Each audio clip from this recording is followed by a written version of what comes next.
just got back home from the Civil War, and I just feel different. Looking at all these symptoms, it sounds like you may be suffering from nostalgia.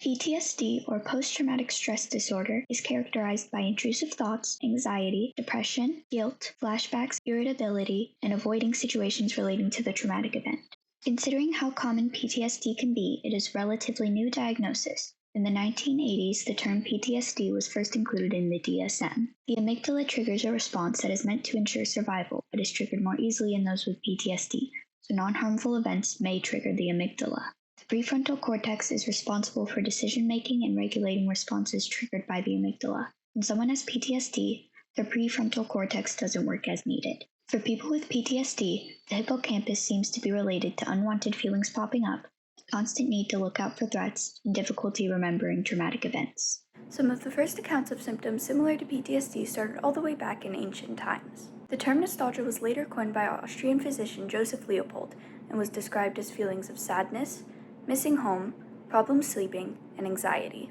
Later, during and after the Civil War, it was thought that these PTSD-like symptoms were caused by a physical condition. Soldier's heart was a diagnosis characterized by anxiety, a rapid heart rate, and difficulty breathing.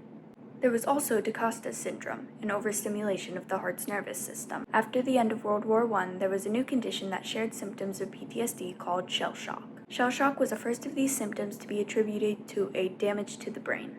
Treatment for shell shock in Europe consisted of hydrotherapy, electrotherapy, and hypnosis. After World War II, shell shock was replaced with combat stress reaction. Throughout different editions of DSM, there have been different terms that come close to PTSD and its symptoms, but it wasn't until the third edition that PTSD was added as an official diagnosis.